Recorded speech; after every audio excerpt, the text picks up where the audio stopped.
புரட்சி கலைஞர் அப்படிங்கிற பட்டத்தை திரு தானு அவர்கள் தான் கொடுத்தாங்க.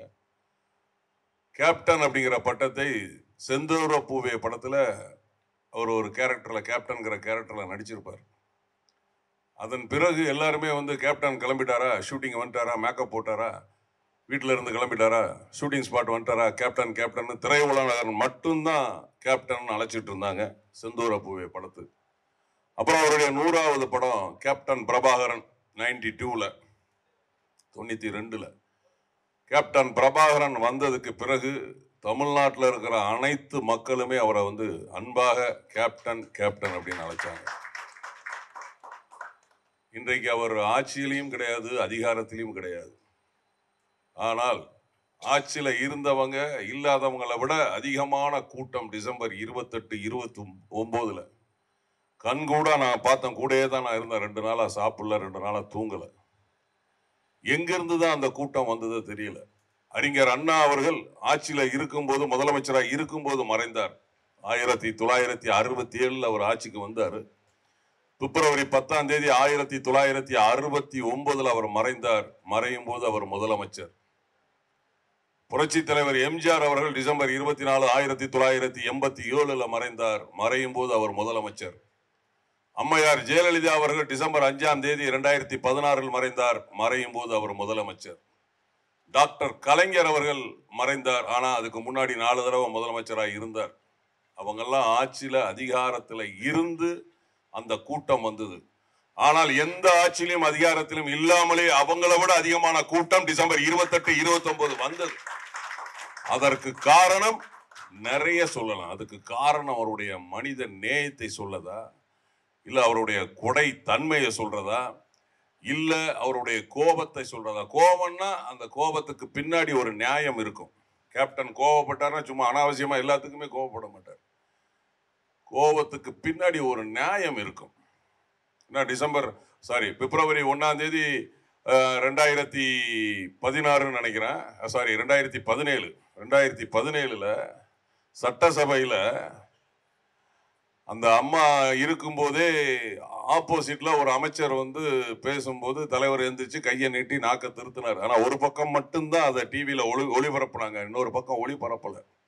2 நாள் கழிச்சு நாங்க எல்லாரும் உட்கார்ந்துட்டு இருக்கிறோம். அப்போ நான் தான் கேட்கிறேன் கேப்டன் சட்டமன்றத்திற்குன்னு ஒரு மரபு இருக்கு, ஒரு மாண்பு இருக்கு, அதை மீறி நீங்க இந்த மாதிரி செஞ்சீங்களே. நான் தைரியமா கேட்டேன். அதுக்கு அவர் ஒரே ஒரு வார்த்தை தான் சொன்னார், இந்த மரபு மாண்பை விட மானம் பெருசு. என் வீட்டில் உள்ளவங்களை தப்பா பேசுனாங்க, நான் அதனாலதான் எந்திரிச்சு கை நீட்டி நாக்க திருத்தினேன் அப்படின்னாரு. அந்த தைரியம் யாருக்கு வரும்?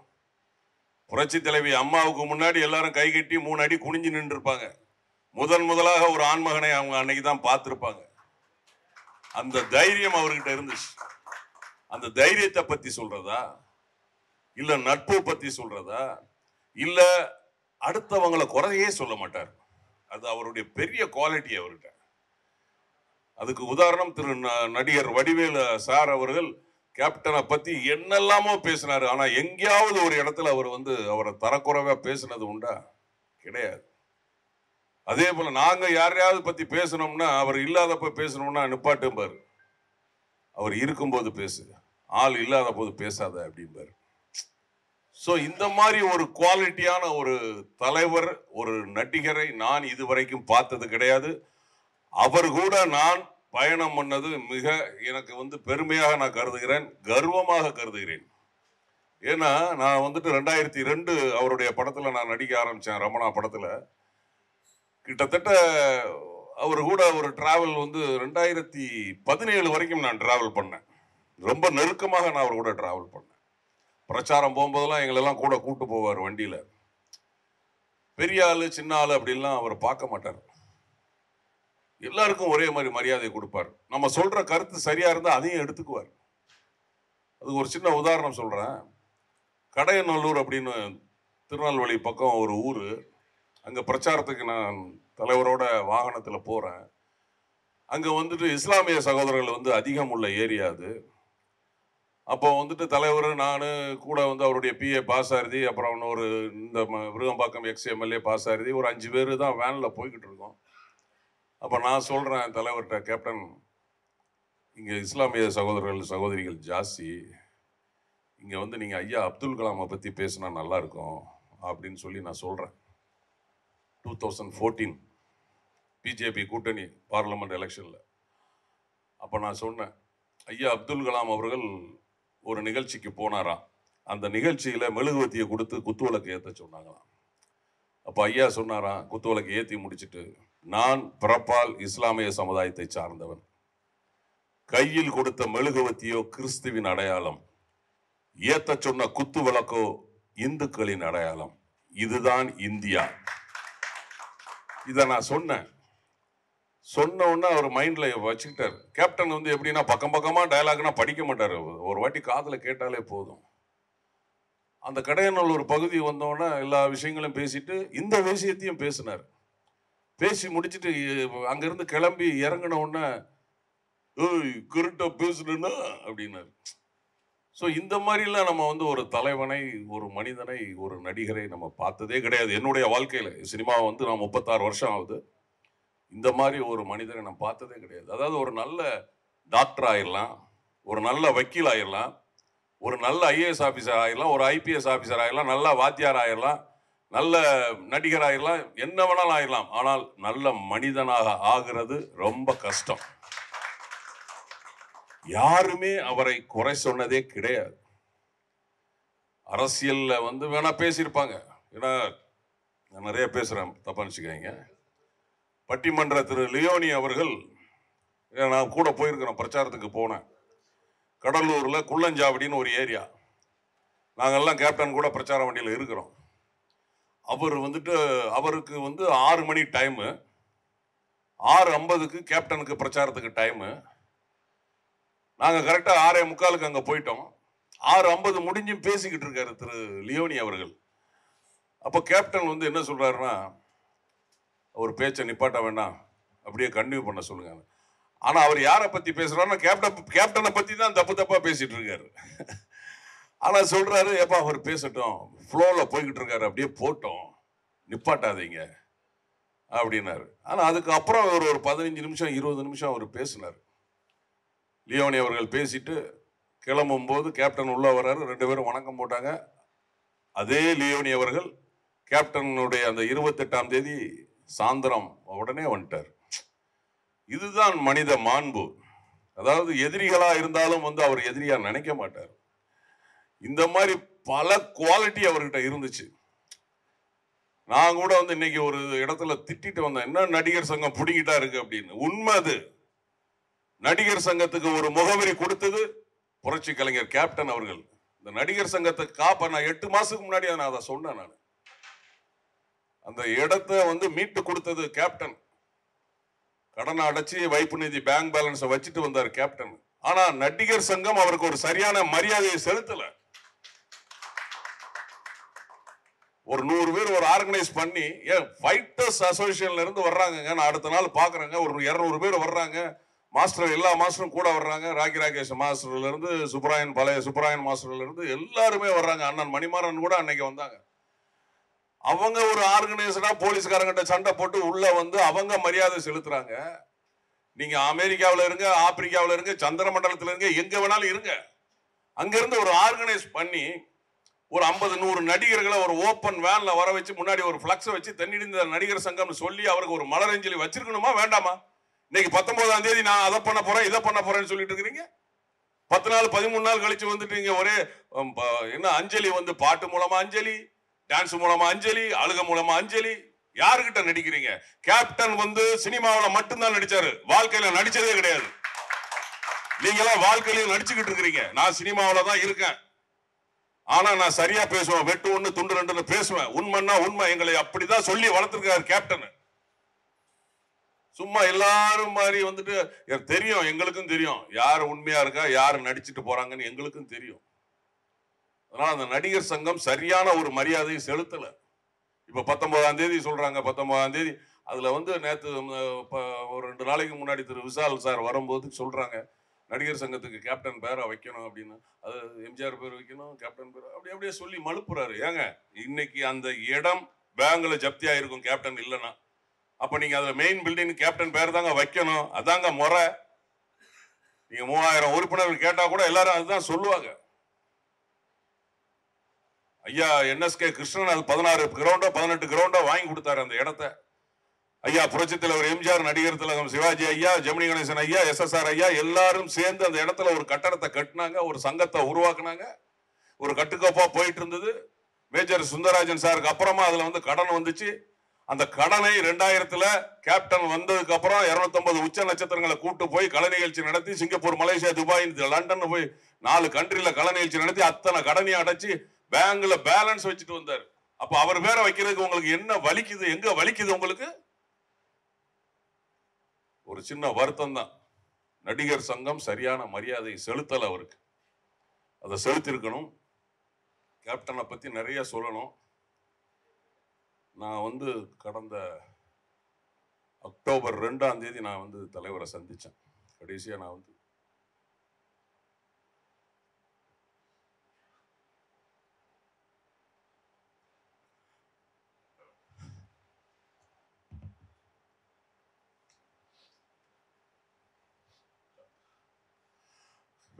நான் கடைசியா நான் அவரை வீட்டுல போய் பார்த்தேன்.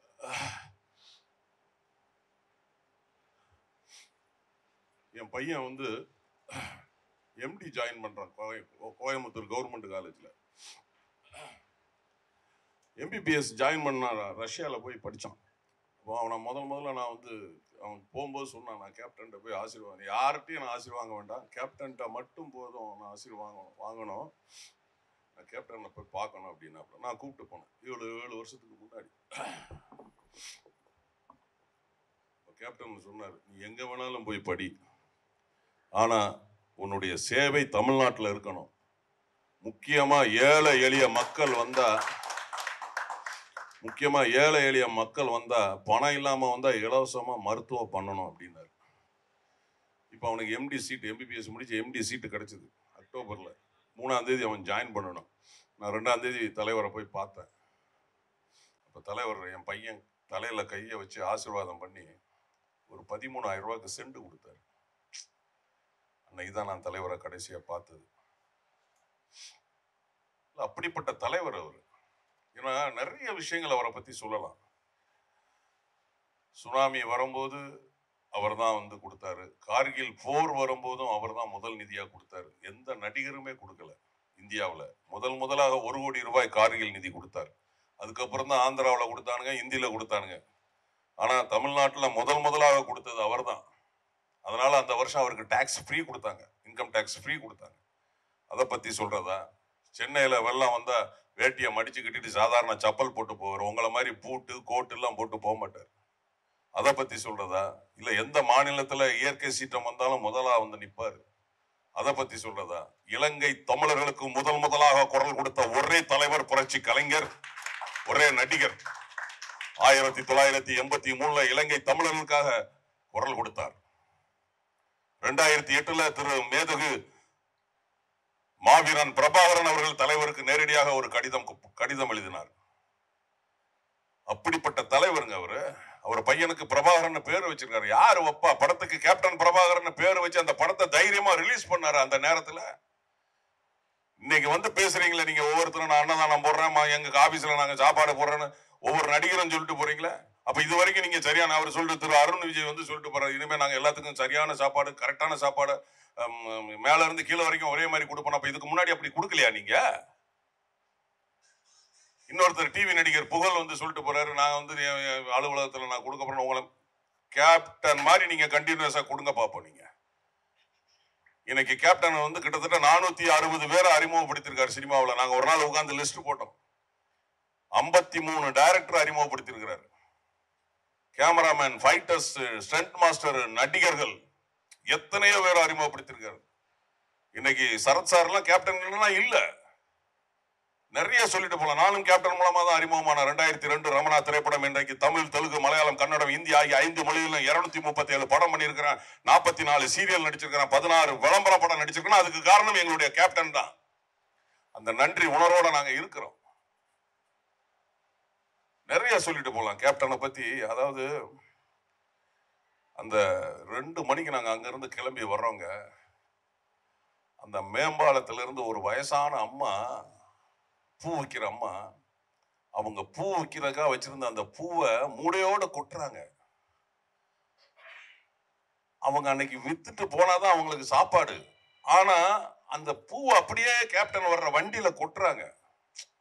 ஒரு வயசான அம்மா, நான் வர்றேன் 2 நாள் கழிச்சு, அதாவது அடக்கம் பண்ண அடுத்த நாள் நான் போறேன். ஒரு அம்மா வந்துட்டு வெளியில நின்று கதறி அழுதுகிட்டு இருக்கு. நான் கேட்கிறேன், நீ எந்த ஊருமா அப்படின்னு. விழுப்புரம். அது சொல்லுது, நான் என் பையன்கிட்ட சொல்லாம ட்ரெயின் ஏறி வந்துட்டேன். ஏமா சொல்லிட்டு வந்திருக்க வேண்டியதானே? இல்லை, நான் சொல்லாம வந்துட்டேன். சரிம்மா, நீ இவரை பார்த்திருக்கியாமா அப்படின்னு. நான் 2007 பார்த்தேங்க. எங்க ஊருக்கு வந்தாரு. பயங்கர கூட்டம் இருந்துச்சு, நெருக்கடியா இருந்தது, என்னைய போட்டு நசுக்கிட்டு இருந்தாங்க.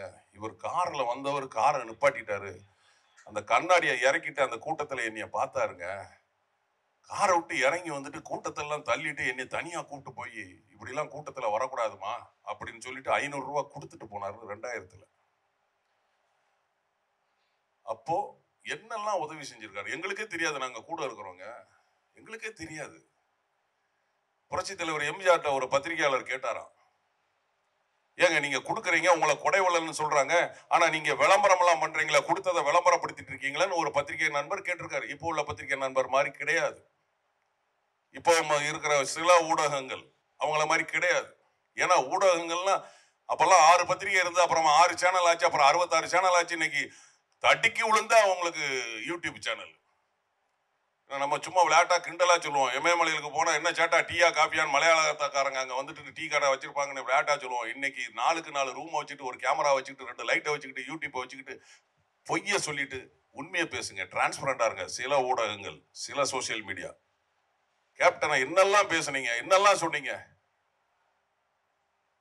இறந்துட்டாருன்னு சொல்லிட்டீங்களே, பேரிகார்டு போட்டாங்க, மியாட் ஹாஸ்பிட்டல்ல போலீஸ் போட்டாங்கன்னு. கடந்த 28ஆம் தேதி காலையில இந்த செய்தியை கேட்டு சூப்பர் ஸ்டார் அவர்களுடைய பிஏ எனக்கு போன் பண்றாரு, சார் உங்ககிட்ட ஒரு நிமிஷம் பேசணுமா அப்படின்னு. ரஜினி சார் லைன்ல வர்றாரு, என்னங்க இந்த மாதிரி செய்தி வருது, அது உண்மையான்னு. அந்த அளவுக்கு ஆக்கிவிட்டீங்களா ஊடகம்? பொய்ய உண்மையாக்குறீங்க, உண்மையை பொய்யாக்குறீங்க. ஒரு டிரான்ஸ்பரண்டா இருங்க, ஒயிட்டா இருங்க, உண்மைத்தன்மையோட இருங்கிற. அதே மாதிரி நான் வந்துட்டு நம்ம டைரக்டர் சாய் பிரபா சாரோட ஷூட்டிங் வந்துட்டு புத்தூர்ல போனோம். இனிமே நாங்க தான் ஹெட்லைன்ஸ் அப்படின்னு அந்த படத்தோட டைட்டில். அதுக்கு 3 நாள் இரவு fight shooting. Super good Jeeva sir master அதுல வந்து ஃபைட் பண்ணார். அவரு ஒரு நிகழ்ச்சி என்கிட்ட சொன்னார். 2000 23 வருஷத்துக்கு முன்னாடி அவருடைய பொண்ணு வந்துட்டு படிக்கிறாங்க, பால லோகாவா ஏதோ ஸ்கூல்ல. சொன்னார் அவரு 4500 ரூபாய் ஃபீஸ் கட்டணுமா, பணம் இல்லையா. அப்போ அவர் ஃபைட்டர்.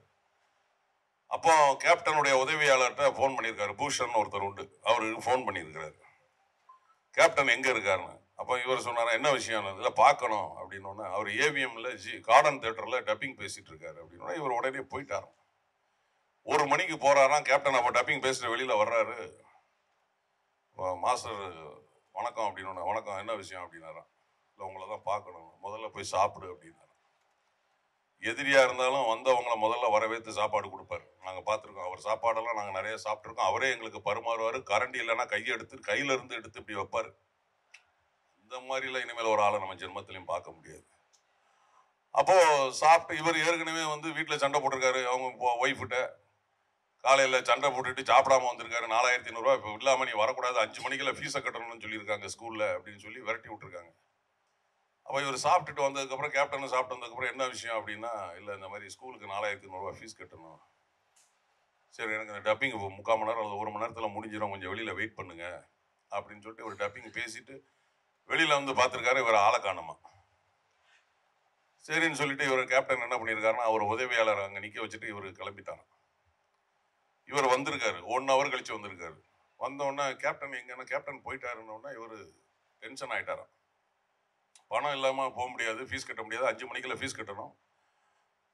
ஒரு டென்ஷன் ஆகி ஒரு மாதிரி ஆனவுடனே பூஷன் வந்து சொன்னாரா, என்கிட்ட கொடுத்துட்டு போயிருக்காரு, அவர் வந்ததுக்கப்புறம் கொடுத்துட்டு தான் நீ வீட்டுக்கு போகணுன்னு சொல்லிட்டு போயிருக்கிறாரு அப்படின்னு சொல்லிட்டு ஒரு கவரை கொடுத்தாராம். கவர்ல 8000 ரூபாய் இருந்ததுதான். கவர்ல 8000 ரூபாய் இருந்ததுதான். கேட்டது 4500, கொடுத்தது 8000 ரூபாய். 8000 ரூபாய்னா அன்னைக்கு 2000 வந்து 1 சவரன் நகை 2000 ரூபாய். 4 சவரன் நகை வாங்கலாம். இன்னைக்கு 4 சவரன் நகை 2 லட்சம் ரூபாய். கண்ணுக்கு தெரியாம எத்தனையோ உதவிகளை செஞ்சிருக்கிறார். அது சினிமாவில் இருக்கிறவங்களுக்கும் சரி, சினிமாவில் இல்லாதவங்களுக்கும் சரி, பொதுமக்களுக்கும் நிறைய. நாங்களே கூட இருக்கிறோம். 2 நாள் கழிச்சு பேப்பரை பார்க்குறேன், மதுரை ஏர்போர்ட் பக்கத்துல 7 ஏக்கர்ல நரிக்குறவர்களுக்கு ஒரு இடம் வாங்கி கொடுத்து அதுல நரிக்குறவர்கள் விஜயகாந்த் நகர்னு அதை வச்சுக்கிட்டு அங்க வாழ்ந்துகிட்டு இருக்கிறாங்களாம். அதோட விலை இன்னைக்கு 27 கோடி ரூபாய். எனக்கு சொந்த ஊர் திருநெல்வேலி தென்காசி மாவட்டம்.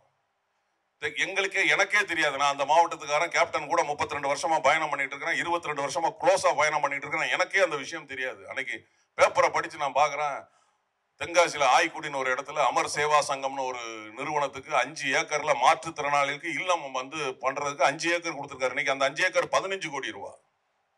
கன்னியாகுமரியில இதே மாதிரி இடம் வாங்கி கொடுத்திருக்காரு. தமிழ்நாடு முழுதும் இதே மாதிரி வாங்கி கொடுத்திருக்கிறார். இனிமேல் இந்த மாதிரி ஒரு தலைவனையோ இந்த மாதிரி ஒரு நடிகரையோ நாம பார்க்க முடியாது. எழுதி வச்சுக்கோங்க. நீங்க எல்லாம் இன்னைக்கு வர்றீங்க, அரசியலுக்கு வர்றீங்க, ஏதோ பண்றீங்க, பயிலகம் பண்றீங்க, அது பண்றீங்க, இது பண்றீங்க, வாங்க. ஆனால் புரட்சி கலைஞர் மாதிரி, கேப்டன் மாதிரி இனிமேல் எந்த ஒரு நடிகரும் சினிமாவிலும் சரி அரசியலும் சரி சாதிக்க முடியாது. நான் அடிச்சு சொல்றேன், பெட்டு கட்டி வேணாலும் சொல்றேன். நான் இதுக்கு முன்னாடி பெட்டு கட்டினேன், ஜெயிலர் லியோ அப்படின்னு பெட்டு கட்டினேன். இன்னைக்கு நான் மீசையோட இருக்கேன். சரி விடுங்க, அது வேண்டாம். அதே மாதிரி நான் சொல்றேன், இனிமேல் எந்த நடிகரும் கேப்டன் மாதிரி அரசியலும் சினிமாவிலும் ஜெயிக்க முடியாது. அப்படி ஜெயிச்சா நான் இந்த மீசை எடுக்கிறேன். அப்படிப்பட்டவர் புரட்சி கலைஞர். அந்த குவாலிட்டி வேணுங்க. தலைவர்னு அப்படி ஒரு குவாலிட்டி வரணும். கடகோடியில இருந்து ஒரு தொண்டன் வந்தா கூட அவனை பேசணும், அவன் பேரை சொல்லி கூப்பிடணும். எவ்வளவு பேர் வந்தாலும் பேர் சொல்லி கூப்பிடுவார் அவரு. அந்த அளவுக்கு அவருக்கு மெமரி பவர். நிறைய கேப்டன் கூட நாங்க இருந்து பயணப்பட்டு நிறைய பார்த்திருக்கிறோம். சோ கேப்டன் எங்களை விட்டு மறையல, எங்க இதயத்திலையும் எங்களோடையும் எப்போதுமே இருக்கிறார். அது நாங்க பெருமையா சொல்றோம். கேப்டன் கூட நாங்க இருக்கோம் அப்படிங்கிறது. நேற்று நான் சைதாப்பேட்டை கோர்ட்டுக்கு போறேன். ஒரு வக்கீல், யாருன்னு எனக்கு தெரியாது, அந்த வக்கீல் என் கையை பிடிச்சி சொல்றார், நீங்க கடைசி வரைக்கும் கேப்டன் கூட விசுவாசமா இருந்தீங்க அப்படின்னு. அதே மாதிரி அன்னைக்கு அஞ்சலி செலுத்த வந்த அனைத்து அரசியல் தலைவர்களும் என்கிட்ட சொன்னாங்க, அண்ணன் சீமான் உட்பட, தமிழக முதல்வர் உட்பட, தலைவர் கூட நீங்க கடைசி வரையும் பயணம் பண்ணீங்க அப்படின்னு. அந்த ஒரு பேர் போதுங்க எனக்கு. காசு என்னங்க காசு, எங்க தலைவர் மாதிரி காசு பணம் செத்த 6,000 கூட அத்துட்டு தான் விடுவான். எனக்குன்னு ஒரு இடம் இருக்குல்ல, என் மனைவிக்குன்னு ஒரு இடம் இருக்குன்னு சொன்னார்ல, அதுதாங்க காசு. இன்னைக்கு வரும், நாளைக்கு போவுங்க. நல்ல மனிதர்கள் கிடைக்க மாட்டாங்க.